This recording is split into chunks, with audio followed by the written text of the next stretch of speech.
It begins with a sharp, cold prick. You don't understand the needle, only that it hurts. A tall figure in a drab brown robe is holding your arm, their face a mask of serene indifference. Your parents are nearby, their expressions a bewildering mix of awe, fear, and a sadness you're too young to comprehend. They're trying to smile, but it doesn't reach their eyes. The figure withdraws the needle, examines the small device in their hand, and nods. The verdict is in. Congratulations. Your blood is special. Your life, as you know it, is over before it's even truly begun. Forget the romantic notion of a wise old master sensing your magnificent destiny. The reality is far more clinical, more bureaucratic. The Jedi Order's recruitment process is less a magical calling and more an unsolicited, galaxy-wide blood drive. They show up unannounced, these solemn peacekeepers, acting like auditors from a cosmic tax agency. They're not here to celebrate the miracle of your birth. They're here to check your midi-chlorian count. A number on a screen determines your entire future. If the count is high enough, you're no longer a child. You're an asset, a resource to be cultivated. There's no negotiation, no discussion of terms and conditions. Your parents, likely awestruck or intimidated by the laser sword-wielding monk on their doorstep, will be convinced that giving you up is a great honor. An honor for them, a lifetime of service for you. You are now faced with the single most traumatic event of your young life, and it's being framed as a party in your honor. The robed figure scoops you up. Their robes are coarse and smell faintly of ozone and dust from 1,000 different worlds. You reach for your mother, your father. Their faces are blurring, shrinking. You can hear them calling your name, a sound choked with a grief they're trying to hide behind proud smiles. But you are moving away, carried down a sterile corridor onto a ship that hums with a low, intimidating thrum. This isn't a Hogwarts letter arriving by owl. This is a non-negotiable, legally binding contract for a life you never asked for, and you're the last to know. There is no opt-out clause. Welcome to the Jedi Order.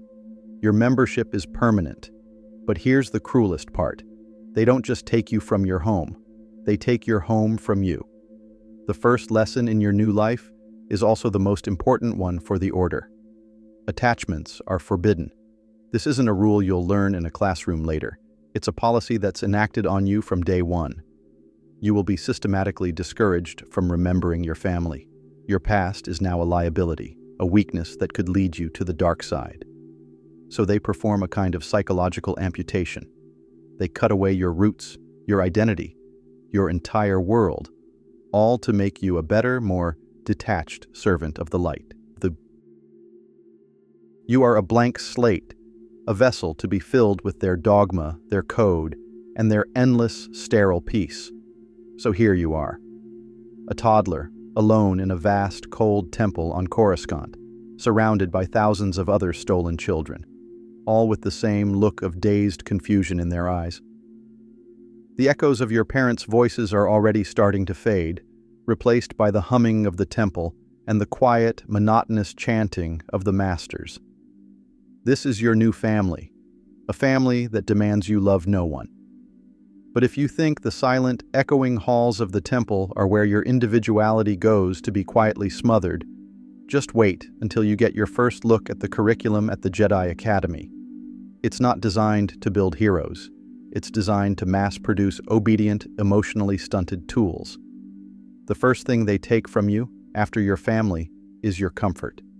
You are issued a tunic. It's not tailored. It's a drab, shapeless garment of coarse, itchy fabric that seems designed to chafe in places you didn't know you had. Look around. Every other child is wearing the same thing. This isn't a school uniform to foster a sense of community. It's an instrument of erasure.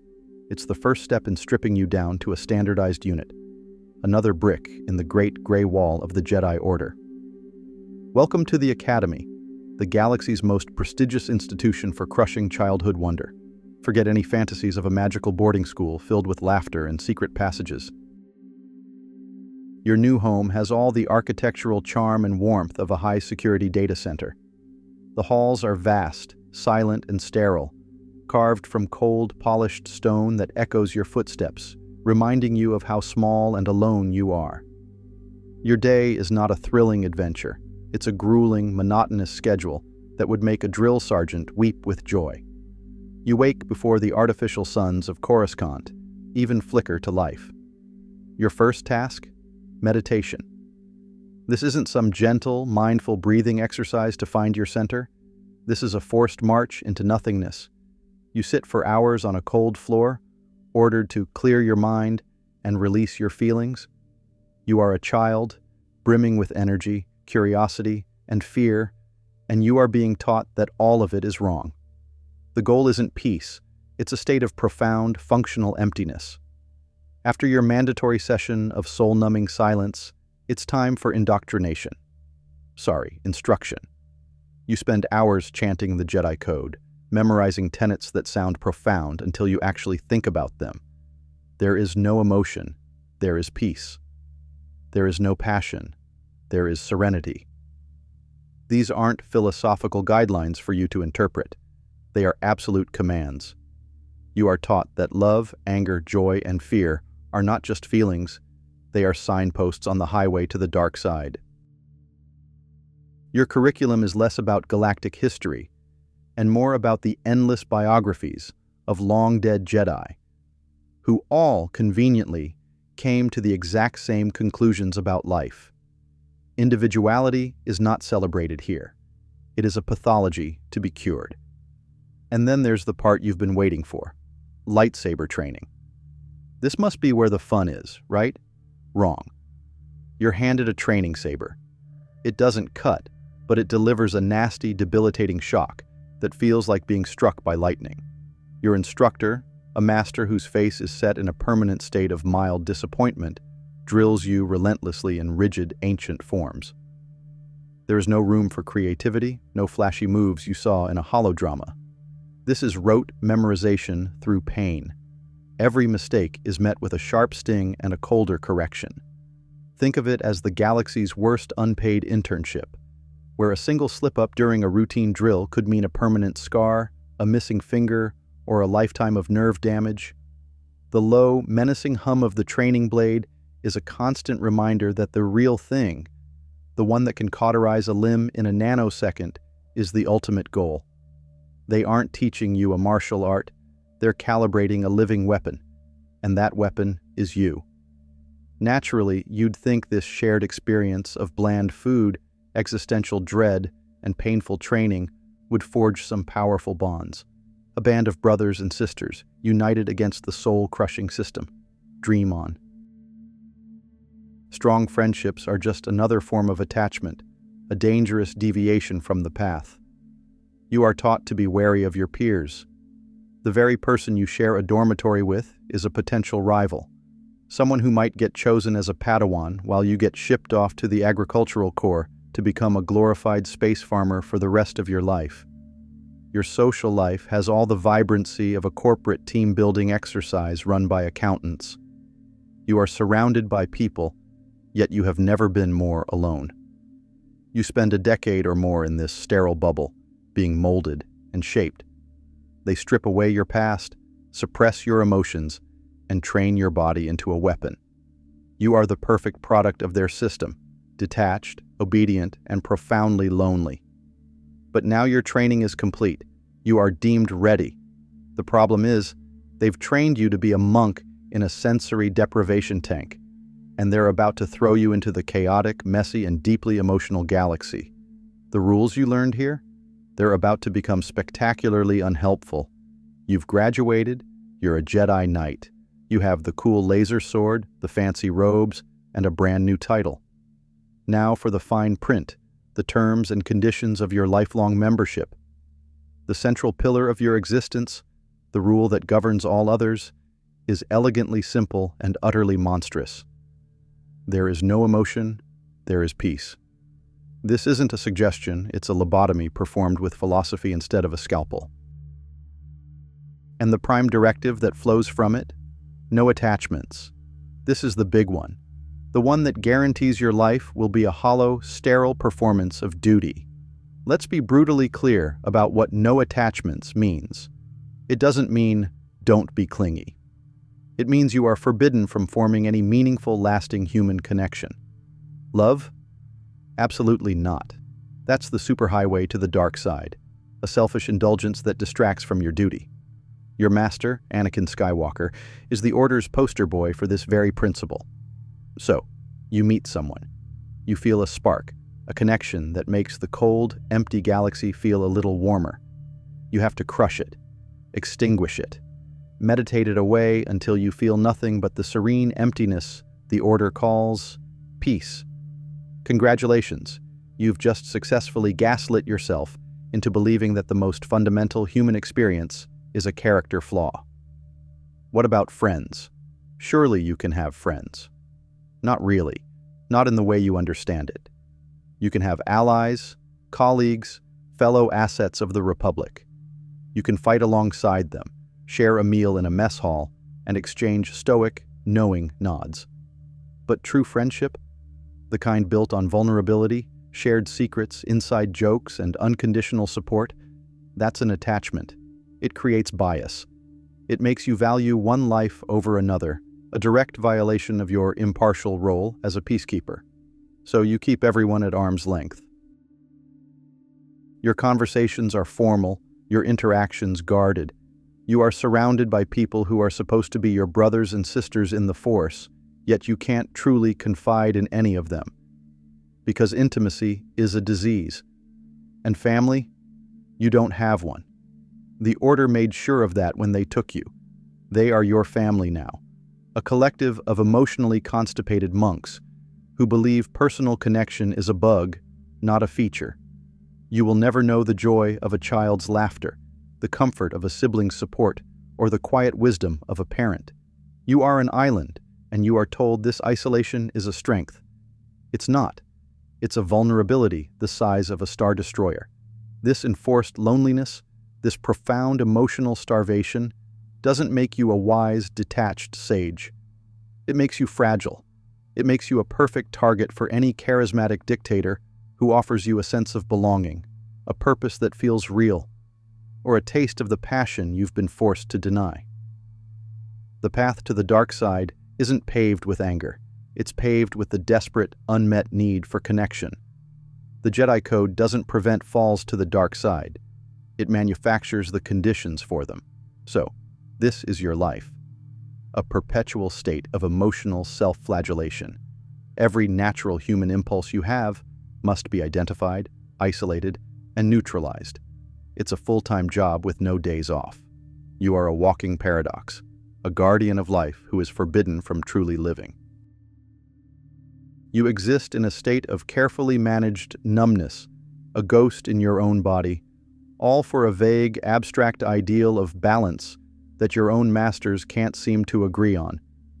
You thought being a Jedi was about epic adventures and saving the galaxy, but before you even get to the saving part, you must first annihilate yourself. You must become a hollow shell, a perfect instrument of the Council's will. And what glorious will is that? What grand purpose awaits you now that you've successfully purged your own humanity? Prepare for a thrilling career as an overqualified, underappreciated cosmic errand boy. So you've survived the indoctrination. You've mastered the art of emotional self-denial. You are a finely honed weapon of peace, ready to defend the galaxy from tyranny and injustice. You stand before the Jedi Council, your mind a serene void, your heart a fortress of solitude, and await your first grand assignment. Are you ready to topple an evil empire? To liberate an oppressed star system? To face down a Sith Lord in a legendary duel? Too bad. Your first mission is to go to the Anshan system. Your objective? To mediate a land dispute between some city dwellers and a faction of grumpy, nomadic herders. Yes, really. Forget epic poetry. Your life is now a legal document, and it is excruciatingly dull. Welcome to the reality of being a Jedi Knight. You are not a hero of myth.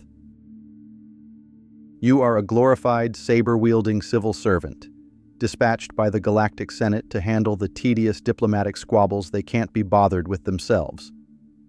Your primary function is to be a symbol of Republic authority, a walking, talking treaty that can, if necessary, cut its way through a deadlock. Literally.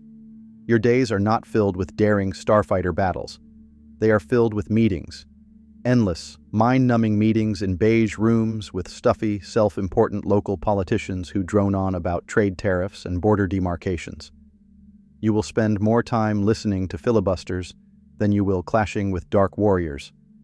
Your Jedi mind tricks, so cool in theory, are mostly used to nudge a stubborn dignitary into agreeing to paragraph 7, subsection B of a trade accord. You are an intergalactic HR manager, a cosmic conflict resolution specialist. The most dangerous thing you'll face on most missions isn't a bounty hunter. It's the lethal boredom of reading through a 1,200-page legal brief. When you're not settling disputes between moisture farmers, you get the glamorous job of being a bodyguard. You'll be assigned to protect some pompous senator whose political platform is about as inspiring as a tax audit. Your job is to stand silently in the corner of a room, looking stoic and menacing, while your charge attends lavish parties and schmoozes with corporate lobbyists. You are the universe's most overqualified security guard. You can feel the currents of the Force, sense ripples of danger across the stars, but your immediate concern is making sure no one puts anything embarrassing in the senator's drink. It is a profound waste of your unique and dangerous talents. And who are you working for? The Galactic Republic, an institution you've been taught to revere as the pinnacle of democracy and justice. But from your new vantage point, you see the rot. You see the corruption, the bureaucracy, the petty squabbles, and the deep, systemic injustices it papers over. You are sent to keep the peace on worlds where the peace is just a word for brutal oppression by a Republic-backed corporation. You are ordered to uphold laws that are patently unfair, to protect interests that are morally bankrupt. You are the enforcer for a status quo that is becoming increasingly hard to defend, but you can't question it. That would be political, and a Jedi must remain above politics. You are a tool, and tools don't ask why, they just do. Every now and then, of course, things get exciting. A negotiation goes sour, and suddenly you have to draw that laser sword. You expertly deflect a few blaster bolts, disarm some hired thugs, and restore order. For a fleeting moment, you feel like the hero you were meant to be. But then it's over. The thugs are arrested, the senator is safe, the trade dispute is resolved, and you're left with the quiet, hollow feeling of having used a surgical instrument to hammer a nail. Your incredible power, your years of training, all expended to solve a problem that never should have existed in the first place. This isn't heroism, it's pest control. You spend years, maybe decades, like this, drifting from one tedious assignment to the next, your skills slowly atrophying, your spirit slowly dimming. You are a cog in a vast, indifferent machine, serving a cause you are beginning to doubt. But at least you have your trusty tools of the trade to keep you company, a blade of pure energy that's constantly trying to kill you, and a mind that's a receiver for all the pain in the universe. What could possibly go wrong? Let's talk about your lightsaber, that elegant weapon for a more civilized age, a blade of pure, focused energy, humming with a power that feels like an extension of your own soul. It's also a 1-foot-long, 360-degree plasma torch with no safety switch, no hilt guard, and an activation button located right where your thumb rests. Every single time you ignite that blade, you are a fraction of a second, a moment of distraction, away from severing your own leg. Think about it. You're in a fight. You deflect a blaster bolt, you spin, you pivot. Did you just singe your own robes? Or did you just give yourself a third-degree burn on your hip? The margin for error is zero. The movies make it look effortless, like a dance. The reality is a high-stakes exercise in not amputating your own limbs. Building it was supposed to be a profound spiritual journey. You traveled to a frozen wasteland, navigated a cave of glittering crystals, and found the one that called to you. a deeply personal, mystical experience. Except it's less about mysticism and more about high-risk engineering. You have to assemble a device containing a dangerously unstable power source and a focusing crystal that, if misaligned by a fraction of a millimeter, could cause the entire apparatus to detonate in your hand. The final exam at the academy isn't a test of your spirit. It's a test of whether you can follow a complex technical manual without blowing yourself to smithereens. Your lightsaber isn't just a weapon. It's a small, personalized bomb you carry on your belt at all times. But the real occupational hazard isn't the thing hanging from your belt. It's the thing inside your head. Your connection to the Force. You've been told it's your greatest ally, an energy field created by all living things. It surrounds you, penetrates you, and binds the galaxy together. What they neglect to mention in the recruitment brochure is that being Force-sensitive means you are a psychic antenna for the raw, unfiltered emotions of trillions of beings. And most of what the galaxy is feeling is not peace, love, and serenity. It's pain. Imagine having a constant low-grade headache. Now imagine that headache is made of the screams of a billion souls being extinguished as their planet is destroyed by some superweapon. That's Alderaan. For you, it's not a distant tragedy seen on a news holo. It's a psychic shockwave that hits you like a physical blow, buckling your knees and flooding your mind with the agony of mass death. You feel every pang of hunger in the outer rim, every shiver of fear from a political prisoner in a corporate gulag, every surge of hatred from a petty criminal about to commit a violent act. The Force isn't a gentle, guiding hand. It's a fire hose of universal suffering, pointed directly at your consciousness, 24/7. Your meditation isn't about finding inner peace. It's a desperate, daily attempt to build a dam against an ocean of misery. And in the quiet moments, when the background noise of galactic pain subsides to a dull roar, you hear the whispers. The dark side. It's not some cartoon devil on your shoulder. It's a subtle, seductive melody playing in the static. It sees your loneliness, your frustration with the corrupt republic, your secret resentment of the dogmatic council. It doesn't offer you power for the sake of evil. It offers you solutions. Simple, direct, and satisfying solutions. That stubborn politician won't listen. A little psychic nudge, a little forceful suggestion, and the problem is solved. That slaver is escaping. A flick of your wrist, a crushed windpipe, and justice is served. It promises you the agency and the emotional release you've been denied your entire life. It feels like strength. It feels like justice. And every time you use it, the whispers get a little louder, a little more convincing. So you're caught in an impossible bind. In one hand, you hold a weapon of terrifying lethality that demands perfect, constant focus.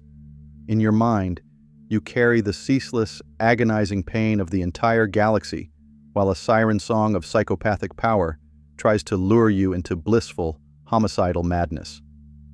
This is the daily reality of being a Jedi. You've given up everything for this. Your family, your friends, your very identity. You serve a questionable government, performing tedious tasks, all while wrestling with your own personal demons and the literal screams of the cosmos. Surely, there must be a reward at the end of all this. A peaceful retirement. A place of honor. Right?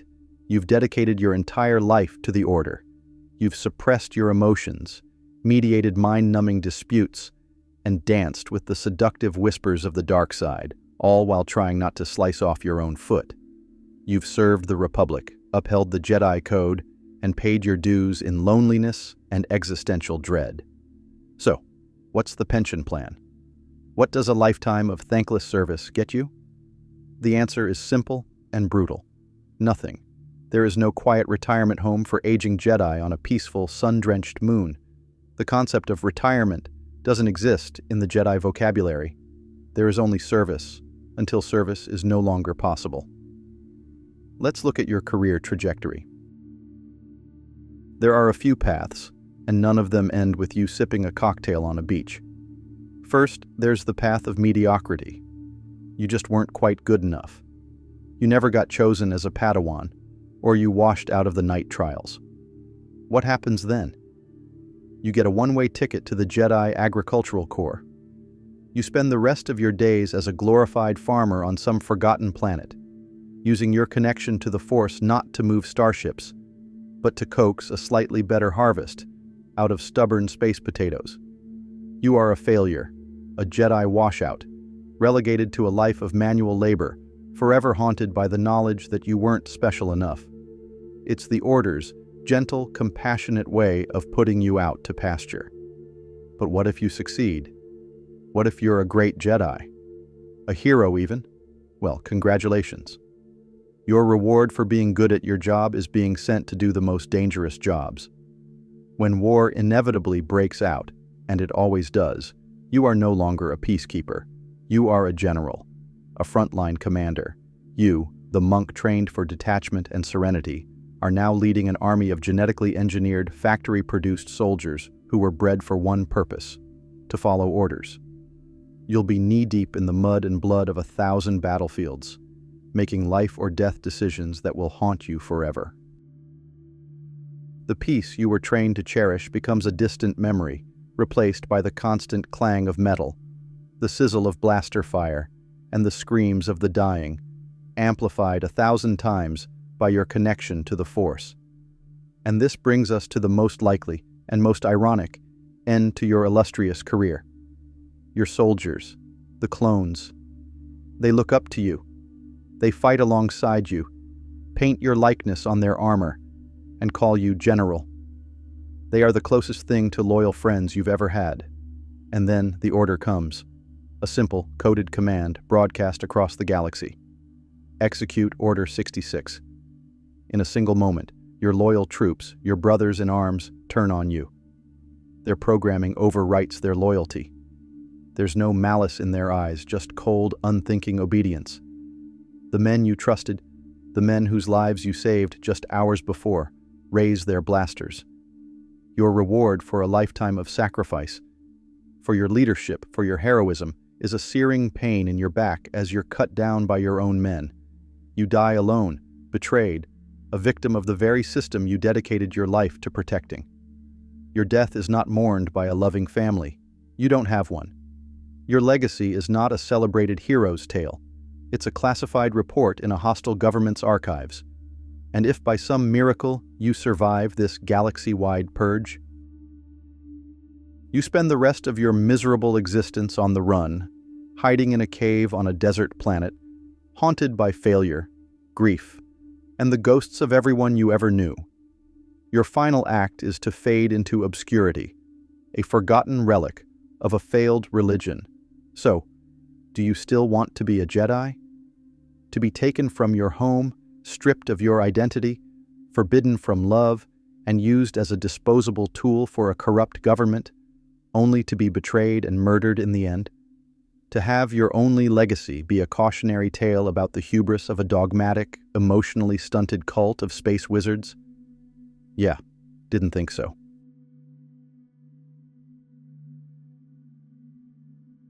The air is thick with things left unsaid. Promises of glory, warnings of despair, the quiet, heavy breathing of those who stand beside you. But in the end, it all distills down to this: the chalice. It is not made of silver or gold, not studded with the jewels of kings. It is iron, dark and plain, heavy in the Warden commander's hands. It is a tool, not a trophy, and it holds your future, or your end. The silence in the chamber is a physical weight, broken only by the crackle of a torch and the frantic, rabbit thump of your own heart against your ribs. You look at the liquid within the cup. It is dark, near black, swirling with a faint, oily iridescence. It does not look like something a person should drink. It looks like an ending. They tell you it's a choice. But you look back on the path that led you here, to this cold room, this grim ceremony. Was it a choice to be the last soldier standing in a platoon swallowed by the blight? Was it a choice to be a mage born with a power that terrified your own family? Was it a choice to be a rogue whose only options were the gallows or this? You look at the others. A city elf, his face a mask of defiance. a nobleman's son, pale and trembling, trying to live up to a name he can no longer claim. No, it was never a choice. It was a conscription of fate. You are all broken things, swept to this shore by different tides of misfortune. The Wardens did not offer you a better life. They offered you a purpose for the life you have left. The old life is a ghost. All that remains is the path forward, and it begins with a single, damning sip. The chalice is raised to your lips. The metal is cold, unforgiving. The first drop touches your tongue and your body instantly rebels. It is a taste that has no earthly name. It is like the soil of a forgotten grave, the metallic tang of a rusting blade, and the cloying sweetness of decay, all at once. You are forced to swallow, to draw the corruption down into your very core. It is not a liquid that flows, it crawls, a cold fire that seeps into the walls of your throat, your stomach, your veins. Every instinct screams at you to retch, to expel the vile poison that now invades you. But you hold it down. You must. It is a poison, yes, but they call it a key, meant to unlock something buried deep within your very being. Then the war begins. Not on a battlefield with swords and shields, but inside your own flesh. Your blood declares war on itself. One moment, you are burning from the inside out, your skin a furnace. The next, an impossible cold seizes your bones, and you feel them grinding together as if they might turn to dust. Your mind is a canvas for horrors you could never imagine. You see flashes, a tide of shrieking things, a sky blotted out by a leathery wingspan, the world drowning under a creeping taint. The memories are not your own, but they feel real, etched into you by the poison now rewriting your soul. You are being unmade. Every fiber of your being is torn apart, examined, and either discarded or forged anew in this crucible of agony. But the fever breaks. The screaming in your veins recedes to a low, constant hum, and you open your eyes to a world that looks the same, but feels terrifyingly different. You are on the floor. The stone is cold beneath your cheek. You push yourself up, your limbs trembling, your body feeling like a stranger's. You survived. Not everyone did. In the corner of the room, a still form is being covered with a simple cloth. There is no ceremony for the fallen, only the grim acceptance of a calculated risk. The Warden commander looks at you. There is no praise in his eyes, no celebration. There is only a deep, weary understanding. He has seen this 100 times. He is not welcoming a hero. He is acknowledging a fellow survivor, another soul who has accepted the same damnation. You are no longer a soldier, a mage, or a rogue. Those people are gone, burned away in the fever. You are a vessel, a weapon. Your body is no longer your own. It belongs to the cause. And for the first time, you can hear the song the darkness sings, and you know you will never know silence again. The first thing you notice is the silence, or rather, the lack of it. Before, the world was a tapestry of familiar sounds, the wind in the trees, the distant clamor of a city, the murmur of conversation. Now beneath it all, there is a new sound. It is not a sound for your ears, but for your blood. A low, dissonant hum, like a string on a broken instrument, vibrating at the very edge of your perception. It is the music of the blight. The taint in your veins has become a tuning fork, resonating with the corruption that festers in the dark places of the world. At first, it is maddening, a constant distraction that makes it impossible to focus, but you have no choice. You must learn to listen. This new sense remakes the world around you. You walk through a forest, and it is no longer just a collection of trees and animals. You can feel the life in the soil, the clean flow of water in a stream. But you can also feel the sickness, a patch of earth where the hum grows stronger, where the trees are subtly wrong, their leaves a shade too pale. A cave from which a cold, silent scream emanates, a scream only you can hear. People see a landscape. You see a patient, riddled with a slow, creeping disease. You learn to read the signs, to trust the cold dread that pools in your gut when the humming grows louder. Your body has become a dowsing rod for filth, and every step is a navigation through a world now divided into two simple states: that which is pure, and that which is poisoned. You are a shield for the unsuspecting world, but it is a world that no longer fully accepts you. They see the griffin emblazoned on your armor, and they feel a surge of hope. You are a Grey Warden, a hero from the stories, a bulwark against the darkness. But then they meet your gaze. They see the unnatural stillness in your eyes, the faint, shadow-like weariness that clings to you like a shroud. They may not understand it, but they sense it. They sense the taint you carry within you. You are a walking paradox, a cure that is made from the very same disease it fights. Mothers pull their children closer when you pass. Merchants offer you goods with a respect born of fear, not admiration.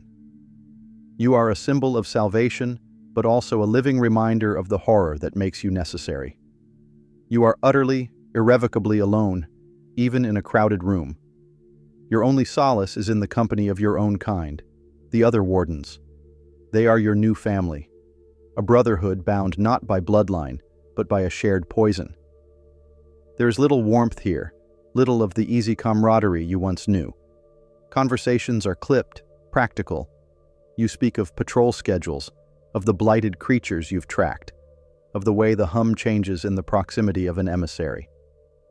You don't speak of the homes you left behind, or the dreams you once had. Those things belong to another life.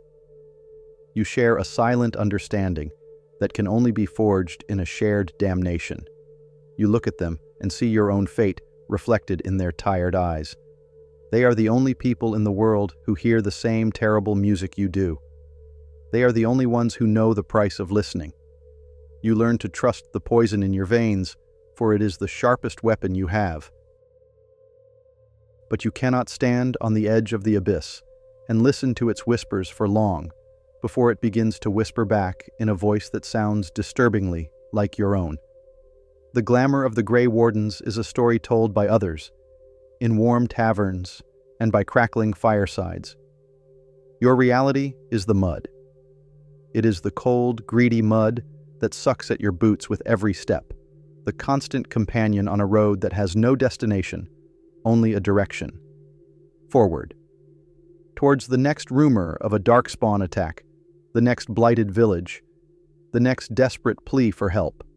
There is no gleaming fortress to return to, no respite in a soft bed. Home is a damp bedroll and a patch of ground that seems slightly less threatening than the last. Your armor is no longer a shining suit of silver, but a second skin of dented steel, smelling perpetually of rust, rain, and old sweat. This is your craft now. Not the grand battle, but the long, agonizing march that comes before and after. Your work is not the clean, heroic strike of a sword that fells a monster in a single blow. Your work is a butcher's work, done in the dark. It is crawling on your belly through tunnels too narrow for your armor, the stench of decay and unnatural heat pressing in from all sides. It is wading through the filth of sewers to find the nest, the source of the poison that seeps into a city's water supply. The fight, when it comes, is a desperate, clumsy affair. A frantic scramble in the suffocating dark, where the only light is the faint, sickly glow from a sorceress emissary or the sparks from your blade striking stone. You feel the spray of hot, black ichor on your face, a substance that feels more like acid than blood. With every creature you cut down, a part of its corruption clings to you, a filth that no amount of scrubbing can ever truly wash away. And there is the cost, not just to your body, but to your memory. In your old life, the loss of a comrade was a raw, gaping wound. You remembered their name, their face, the sound of their laugh. Now, the faces begin to blur. There are too many of them. The warden who took an ogre's charge meant for you. The one who held the tunnel's entrance while you dragged the others out. The one who simply didn't get back up after a skirmish. You cannot afford the weight of grief. It is a luxury, a heavy stone that will drag you down into the mud with them. So you learn to let it go. You honor them with a moment of silence. Take their Warden treaty if you can find it. And you march on. Your heart is not turning to stone. It is being hollowed out, scoured clean by necessity, leaving behind an empty space where names and faces used to be. This is the true nature of your war. You are not winning.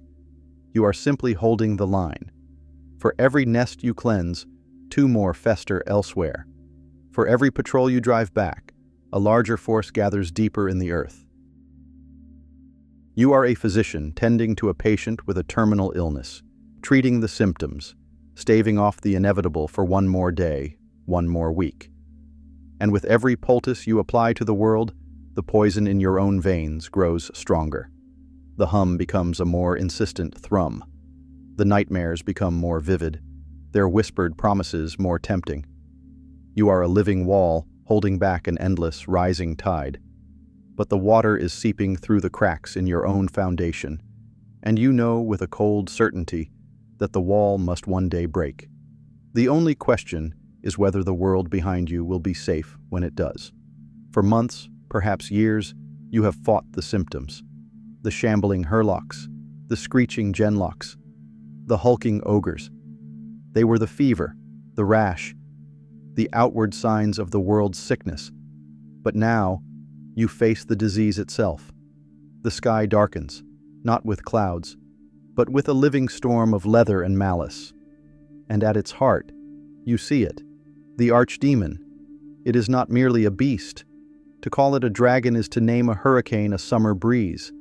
It is a monument of perverted nature, its scales the color of ancient, bruised iron, its eyes twin embers of malevolent intelligence. The sight of it is a physical blow, a pressure on your mind that seeks to crush your will into dust. This is the source, the conductor of the discordant orchestra you hear in your blood. The battle is joined, and it is nothing like the dirty skirmishes in the dark. This is a war of gods and insects, and you are the insect. The air screams with its passing. The ground shakes with every beat of its colossal wings. Its roar is not a sound. It is a force of nature that vibrates in your bones and threatens to shatter your resolve. But you have a weapon they do not. The taint, the poison that has been your curse, is now your shield. While others are paralyzed by the dragon's terror, you can stand against it. The archdemon's will is a psychic maelstrom, a torrent of pure hatred and command that washes over the battlefield, turning its horde into a mindless, efficient killing machine. You feel this torrent too, but it does not break you. It finds an echo in the corruption within you, and instead of fear, you feel a strange, terrible clarity. You see the world through its eyes for a fleeting moment, a world of blight, of perfect silent order under a single unifying will. You fight your way towards it, through a tide of its children. Every step is a denial of its power. Every darkspawn you cut down is a scream of defiance against the song it sings. But as you get closer, you feel the true nature of the trap. The archdemon cannot be truly slain by ordinary means. You can destroy its body, break its bones, and spill its blighted blood upon the earth. But its soul, a shard of the old god it once was, will simply leap to the nearest tainted vessel. It will find the closest, most convenient darkspawn, and the blight will continue, its general merely inhabiting a new form. A wound, yes, but not a mortal one. The war would rage on, and you would have sacrificed everything for nothing. This is the final, cruelest secret of your order, the one they don't tell you at your joining. The archdemon's soul seeks the taint, and the greatest concentration of taint on the battlefield is you. The poison in your veins makes you a beacon, an irresistible lure for the beast's departing spirit. To kill it, to end the blight for a generation, a Grey Warden must be the one to strike the final blow. You must become the vessel. You must invite that ancient, godlike soul into your own, and in that single, horrific moment of fusion, both you and the archdemon will be annihilated. You look at the monster, a king of corruption and despair, and you understand that to end it, you must become its tomb. Your life was forfeit the day you drank from that chalice. Now, you understand that your very soul is the price of victory. The archdemon is dead. Its colossal form lies broken on the battlefield, a mountain of cooling flesh and shattered pride. The darkspawn horde, their master's voice silenced, falls into disarray, a panicked, disorganized rabble that is hunted down and slaughtered. The sky clears. The sun, a stranger for so long, returns to a world that seems impossibly bright, impossibly quiet. Victory. The word echoes in the streets, in the songs of celebration, in the cheers of a grateful nation. You are a hero. Your name is sung by bards, your likeness carved into stone. They toast to your courage, to the Grey Wardens, to the saviors of the world. But you stand in the midst of the revelry and you cannot feel it. The joyous noise of the world is a distant murmur, a song played in another room. Because for you, the silence is the most terrifying sound of all. The hum is gone, the constant grating music of the blight that has been your companion since your joining, the low thrum that guided your every step and warned you of every danger, has vanished. For the first time, your blood is quiet, but it is not a peaceful silence. It is the dead, empty silence of a room after a final breath has been taken. You feel hollowed out, a bell that can no longer ring. The sense that connected you to the world's secret sickness, that gave you purpose and direction, has been torn away. You are adrift. You walk through the same forests, the same cities, but you are blind now. You can no longer feel the subtle wrongness in the soil. You can no longer hear the silent scream from the dark places. The world is once again just a world, and you are just a man or a woman trapped in a body that has paid a terrible price for a victory it cannot share. The nightmares, however, did not leave with the archdemon. They remain. They are your new companions in the suffocating quiet of the night. You see the faces of the comrades you lost, not blurred by the necessity of war anymore, but rendered in perfect, agonizing detail. You feel the phantom weight of the archdemon's will, a shadow of that immense pressure against your mind. You wake up with your heart hammering against your ribs, drenched in a cold sweat, reaching for a sword that is no longer needed. The war is over for everyone else, but it continues in the battlefield of your mind, a conflict with no enemy to fight and no hope of victory. You saved them all, but you have no idea how to save yourself. You are a relic of a bygone war. The world moves on, eager to forget the terror and eager to forget the grim necessity of those like you. The gratitude fades, replaced by the old fear and suspicion. You are still a warden. You still carry the taint. Your presence is a reminder of a darkness they would rather pretend is gone forever.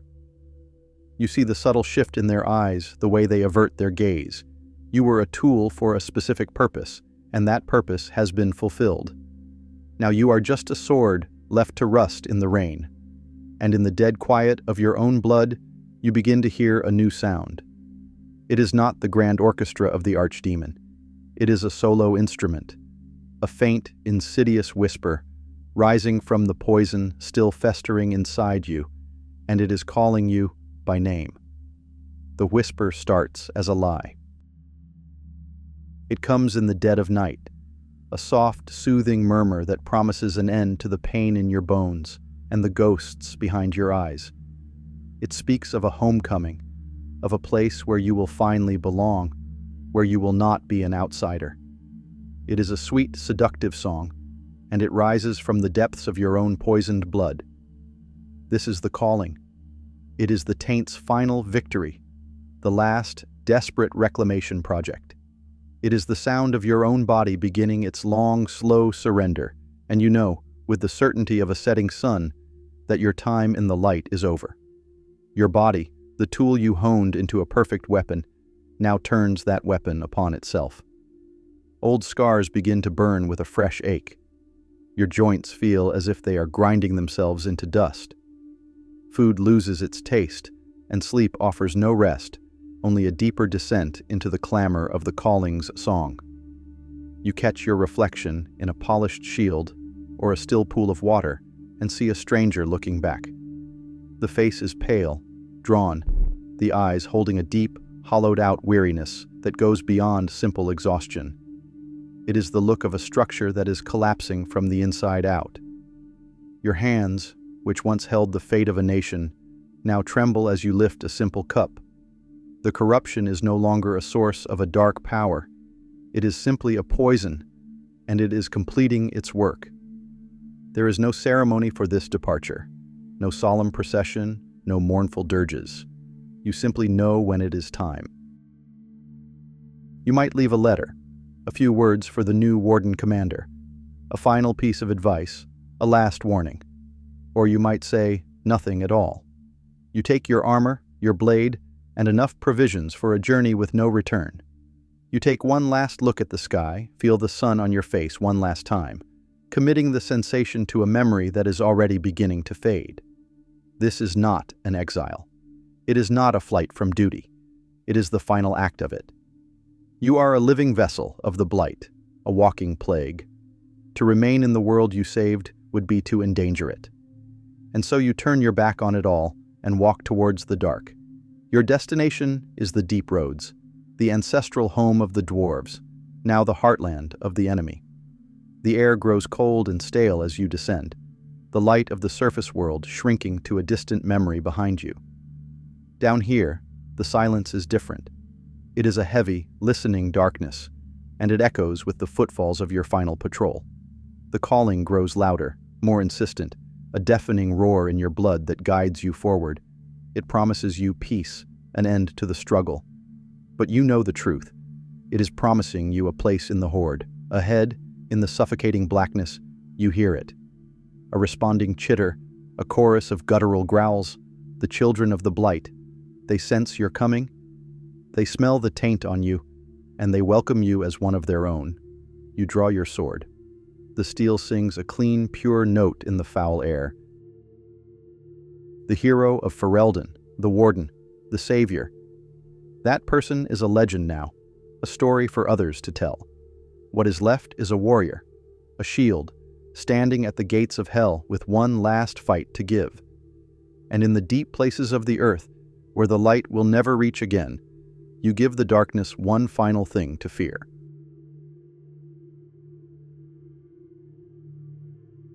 What if your deepest trauma, the very wound that fractured your soul, could be reframed not as a source of weakness, but as a qualification? What if an ancient order offered you a chance to alchemize your personal agony into a weapon for the salvation of all humanity? This is the dark, seductive promise at the heart of the Assassin Brotherhood, and it is a promise that is almost impossible for a certain kind of person to refuse. The path to servitude often begins with the illusion of empowerment, and the first chain is always forged from the promise of a noble cause. The creed does not seek out the stable, the content, or the whole. It preys upon the broken. Its ideal recruits are not soldiers seeking a new war, but victims of a war they never chose to fight. Look at the profiles. A young nobleman like Ezio Auditore, forced to watch his family unjustly extinguished by conspiracy and betrayal. A Medjay like Bayek of Siwa, whose life is hollowed out by the senseless loss of his son at the hands of a shadowy cabal. These are not individuals who wake up one morning and decide to fight for abstract liberty. They are people who have had freedom, family, and justice violently torn from them. Their worldview has been shattered by the brutal reality of unchecked power. It is this raw, personal wound that makes them the perfect vessel. The Brotherhood sees in their grief not a liability, but an engine. It is a source of near-limitless fuel, a righteous fury that, if properly channeled, can topple empires. This is where the true seduction begins. The Order offers a compelling, almost irresistible narrative that reframes their suffering. The pain is no longer a random, meaningless tragedy. It is presented as a symptom of a systemic disease, a poison spread by the Templar Order and their lust for control. The recruit's personal quest for vengeance is elevated, sanctified, and transformed into a crusade for the free will of all people. This is a philosophical anesthetic for an otherwise unbearable existence. The desire to punish the men who wronged you is replaced by the duty to dismantle the system that created them. The Brotherhood takes an individual's cry for justice and amplifies it into a universal mandate. In doing so, it gives the recruit something more valuable than revenge. It gives them purpose. The world is no longer chaotic and cruel. It is a battlefield with clear lines, a clear enemy, and a clear, righteous path forward. And so the recruit stands at the precipice, ready to take the vow. This moment, often marked by a symbolic leap of faith, is not merely an oath of allegiance. It is a calculated transaction of the soul. In exchange for their old identity, for their singular, self-consuming grief, they are given a new one, an assassin. They receive a family in the Brotherhood, a strict code to live by, and the tools to finally fight back. It feels like liberation. It feels like taking control. The broken individual is reborn as an instrument of history, a hidden blade poised at the throat of tyranny. They are told they serve the light, even as they are commanded to operate in the dark. They are promised that their actions will safeguard freedom, a freedom they themselves are beginning to surrender. They believe they have finally found a cause worth dying for. They have yet to understand that they have been inducted into a system designed to live inside of them, a doctrine that will slowly and methodically overwrite the very definition of their soul. The vow was not an act of liberation. It was the first irrevocable step into a far more elegant and philosophical prison. The promise of purpose is a powerful lure, but a purpose requires discipline. A cause requires structure, and a brotherhood sworn to liberate the world must first ensure absolute control over its own members. This is the cold, unspoken paradox at the heart of the assassin's training. The journey to becoming a warrior for freedom begins with the systematic surrender of one's own. The process is not about teaching a person how to fight. It is about deconstructing a human being and reforging them into a living weapon, perfectly calibrated and utterly obedient to the tenets of the creed. The transformation starts with the deliberate erosion of personal identity. The recruit, still fueled by the righteous fire of their past trauma, enters a world governed by rigid tradition and ritual.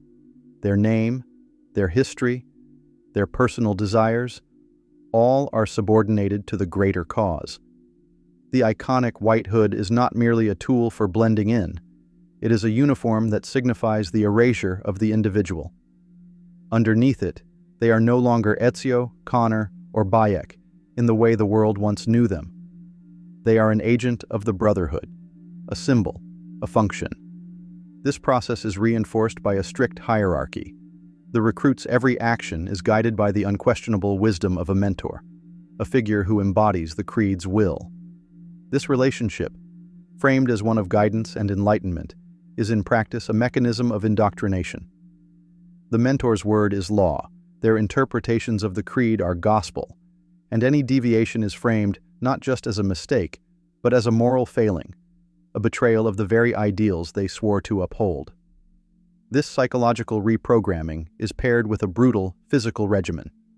The training is designed to push the body and mind to their absolute limits, to break down any remaining vestiges of the old self. The iconic leap of faith is the ultimate physical manifestation of this principle. It is an act that defies every natural instinct for self-preservation. To make that jump is to declare, in the most profound way possible, that your life no longer belongs to you. It is an asset to be risked, and if necessary, sacrificed at the behest of the mission. The body is honed into a tool for infiltration and elimination, while the mind is conditioned to suppress fear, doubt, and hesitation. Emotion, the very thing that brought them to the Brotherhood's door, is now treated as a dangerous variable that must be contained and controlled. This system of control is justified by the scale of the war. The Templars, they are taught, are an insidious, all-encompassing threat. To fight an enemy that operates through control, The Brotherhood must become its perfect, disciplined antithesis. But in this pursuit of flawless efficiency, a subtle and terrifying transformation occurs. The organization created to fight for free will begins to mirror the authoritarian structures it despises. Recruits are taught what to think, not how to think. They are given a list of enemies, a set of rules, and a blade. The creed, which promises to open their eyes to the truth of the world, paradoxically narrows their vision until all they can see is the conflict, the target, and the mission. They become living embodiments of the phrase, "The end justifies the means," without ever being encouraged to question what those means are doing to their own humanity. They were promised that they would be the architects of a freer world. Instead, they are being rendered down into its raw materials, bricks in a wall, cogs in a machine. The vow they took was just the beginning. The training they endure is not an education, it is an indoctrination. And the philosophical foundation upon which their new life is being built is far more treacherous than they could ever imagine. At the very core of the Assassin's Creed lies a phrase of profound and dangerous ambiguity. Nothing is true. Everything is permitted.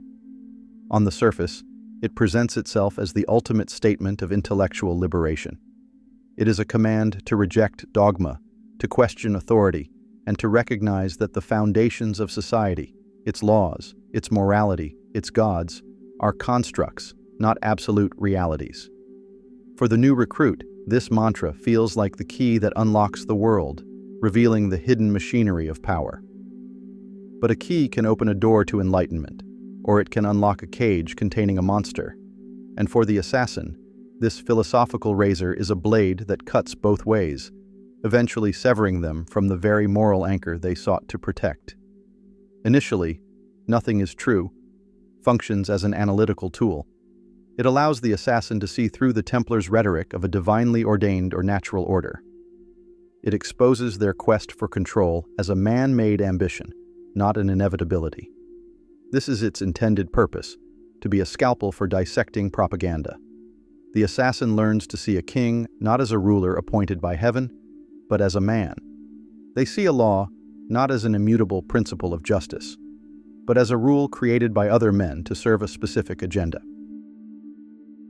This realization is intoxicating. It gives them the intellectual justification to operate outside the conventional systems of morality. If the laws of the state are merely tools of the oppressors, then breaking them is not a crime, but a revolutionary act. But this is where the poison begins to seep in. The second half of the maxim, "everything is permitted," is not a celebration of freedom. It is a terrifying logical conclusion. If no principle is inherently sacred, if no law is truly divine, then what action can be definitively labeled as evil? The Creed, in its attempt to free its followers from external dogma, fails to provide a robust internal one to replace it. The only guiding principle becomes the success of the mission and the preservation of the Brotherhood. This creates a moral vacuum, an empty space where the most horrific acts can be rationalized as necessary evils. The assassination of a public figure, the manipulation of a political faction, the incitement of a riot. All of it becomes permissible, even righteous, if it serves the long-term goal of defeating the Templars. This philosophical void is the perfect breeding ground for fanaticism. The assassin, detached from conventional morality, begins to see the world in stark, binary terms. The Brotherhood versus the Templars, freedom versus control. The complexities of human life, the shades of gray, the possibility that an opponent might have noble intentions, all of it is burned away by the searing certainty of their cause. Nothing is true insidiously morphs into, "My truth is the only one that matters." The assassin, who began their journey to tear down a single, absolute authority, ends up creating their own. They become the arbiters of life and death, guided by a principle that, in its purest form, denies the existence of any solid ground upon which to make such a judgment. The mantra that was meant to ensure they never became tyrants becomes the very logic that allows them to act like them. The great tragedy is that this is not a sudden corruption, but a slow, creeping decay of the soul. Each mission, each necessary death, each compromise chips away at the person they once were. They are operating in a state of perpetual exception, where the rules of normal human conduct do not apply. But a life lived entirely by exception has no rules at all.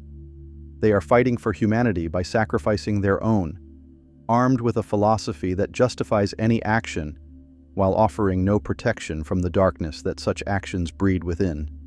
The creed gave them a lens to see the world's lies, but it is a lens that ultimately blinds them to their own transformation into the very thing they swore to destroy. There is a grim, ancient wisdom that warns whoever fights monsters should see to it that in the process he does not become a monster. For the Assassin Brotherhood, this is not a philosophical abstraction. It is an operational inevitability. Their enemy, the Templar Order, is a master of shadows, a weaver of conspiracies, and an architect of control through manipulation. To combat such an enemy on its own terms is to walk a path that leads directly into the same darkness. The long, brutal war for the soul of humanity forces the assassins to adopt the very methods they find so abhorrent. And in doing so, the line between the liberator and the oppressor begins to blur into a bloody, indistinguishable gray. The Templars' primary weapons are not swords and armies, but influence and information. They corrupt institutions from within, turning centers of faith, finance, and government into instruments of their will. They do not rule through overt tyranny, but through the quiet manipulation of systems. How does one fight an enemy like this? The Brotherhood's answer is to become a dark mirror. To unravel a Templar conspiracy, the assassins must become master conspirators themselves. They must learn to move through the world like ghosts, gathering intelligence, blackmailing officials, and planting whispers of dissent. The dagger is their most famous tool, but their most effective weapon is often a well-placed rumor or a stolen ledger that can bring a powerful man to his knees without a single drop of blood being shed. This tactical mimicry bleeds into the moral sphere with terrifying speed. The Templars seek to control the world by eliminating key figures who stand in their way. The assassins, under the sanitized banner of removing instruments of oppression, do precisely the same.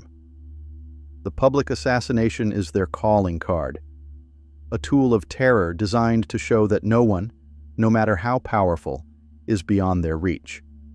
But what is the functional difference between a Templar agent eliminating a dissident to preserve order and an assassin eliminating a magistrate to sow chaos? To the family of the deceased, to the society thrown into turmoil, the motivation is irrelevant. The result is the same: death, fear, and instability, all orchestrated by a hidden hand. The assassins tell themselves they are surgeons cutting out a cancer, but to the outside world, they are simply another brand of killer. The corruption runs even deeper. The assassins often justify their actions as interventions to protect the common people, yet they consistently demonstrate a profound contempt for the public's ability to govern itself. They manipulate political events, instigate riots, and arm factions, using entire populations as pawns in their clandestine war.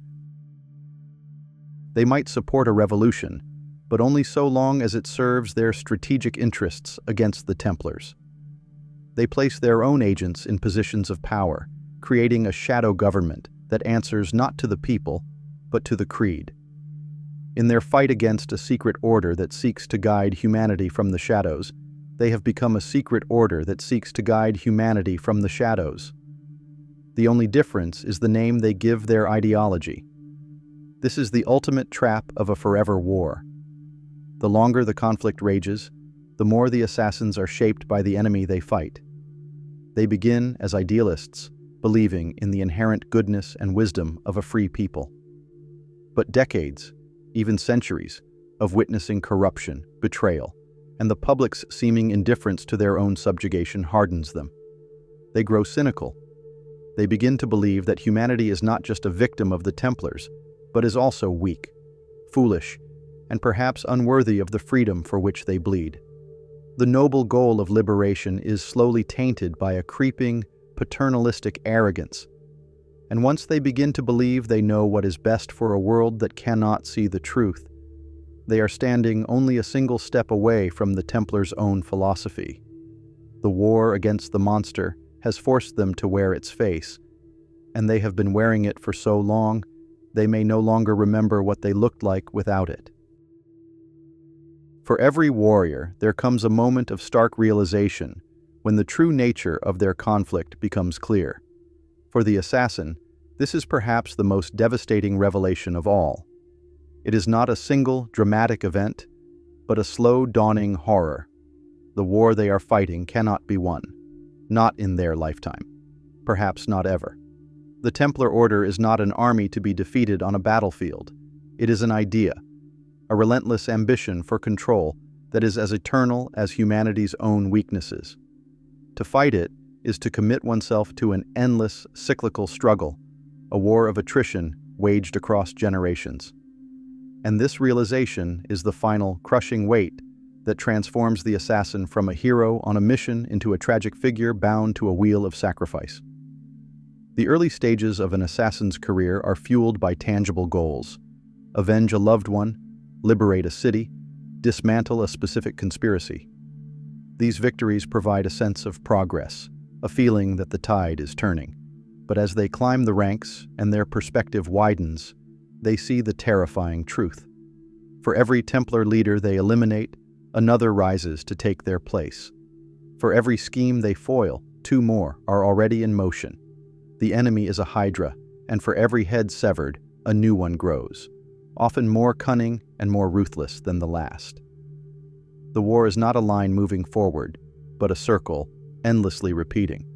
The names and faces change, but the conflict remains the same. The assassin is not a soldier fighting towards a final victory. They are a groundskeeper, perpetually pulling at weeds that will always grow back. This is the point where the true cost of the creed becomes agonizingly clear. To serve this unwinnable war, the assassin must sacrifice everything that makes a life worth living: love, family, peace, a home. These are luxuries the cause cannot afford. A spouse or a child is not a source of strength, but a vulnerability, a target for the enemy to exploit. Attachments are weaknesses. Personal happiness is a distraction from the eternal vigilance the war demands. The creed, which offered them a new family in the Brotherhood, now demands they forsworn all other kinship. They are condemned to a life of rootless solitude, moving from one shadow to the next, their only constant companion the weight of their mission. This endless sacrifice is made in the name of a future they will never see. They fight and bleed for the freedom of generations yet unborn, for a faceless, abstract humanity that will never know their name or their struggle. They are the silent guardians, the anonymous martyrs, whose only legacy is the continuation of the fight itself. This realization hollows out the very purpose that once gave them strength. What began as a personal quest for justice becomes a completely impersonal, almost mechanical function. They are no longer a person, but a link in a chain, and their only duty is to not be the one that breaks. This is the ultimate point of no return. It is the moment an assassin accepts that their own life has no intrinsic value beyond its utility to the war. They have given everything for the cause, only to discover that the cause will never stop demanding more. They have become a ghost in their own life, haunting the fringes of history. They watch ordinary people live, love, and die, and they know that such a simple existence is a paradise they are forever denied. The freedom they fight for is a freedom they can never possess. They are trapped by their own purpose, enslaved by the very ideology that promised them liberation. The initial fire of righteous anger has long since burned out, leaving behind only the cold, hard ash of duty. And with this acceptance, the final transformation is complete. The passionate victim has been fully sublimated, replaced by a weary, hollowed-out soldier who no longer fights for a better world, but simply because fighting is all they have left. So what remains at the end of this long, shadowed path? When the blade is finally put away, or more likely, falls from a lifeless hand, what is the sum of the assassin's existence? They are a paradox, an enigma written in blood. They are a warrior who fought for peace, a liberator who lived in chains, a martyr for a future that will never know their name. They may have succeeded in shifting the balance of power for a generation, in saving countless lives from the iron fist of control. But the tragic irony of their legacy is that in their relentless crusade to grant humanity the right to choose, they systematically stripped that right from themselves. They became a slave to the very concept of freedom. The creed, in its terrible wisdom, did not lie to them. It simply omitted the final, most important truth. It promised them a purpose, and it delivered. It promised them the tools to fight back, and it delivered. It promised them a role in a war of monumental importance, and it delivered. But it never promised them peace. It never promised them absolution, and it never promised them that they would be a beneficiary of the freedom they spilled so much blood to protect. Their life became a means to an end, and that end was an abstract ideal, forever receding into the horizon. The organization built to shatter chains became the most unbreakable one of all, a chain forged of ideology, duty, and a war without end. Look upon the final product, a human being hollowed out and refilled with doctrine, a mind so conditioned to see conspiracies and threats that it can no longer perceive simple beauty or trust, a soul so burdened by the greater good that it has forgotten the small, personal goods that make a life meaningful. They have adopted the enemy's ruthlessness, their secrecy, and their willingness to sacrifice the few for the many. The great philosophical battle between the assassins and the Templars was never truly about freedom versus control. It was about whose vision of control would ultimately prevail, the overt structural control of the Templars, or the chaotic, ideological control of the assassins, who guide humanity by murdering its leaders and manipulating its conflicts. This is the ultimate cautionary tale. It is a warning against the seductive allure of absolute certainty, even when that certainty is in service of a noble cause. It shows how the fight against a perceived evil can become a crucible that burns away our own humanity, leaving behind only a hardened shell, indistinguishable from the monster it was meant to oppose. The assassin is not a hero to be emulated, but a tragedy to be understood. They are a monument to the idea that no cause, no matter how righteous, is worth the sacrifice of the self.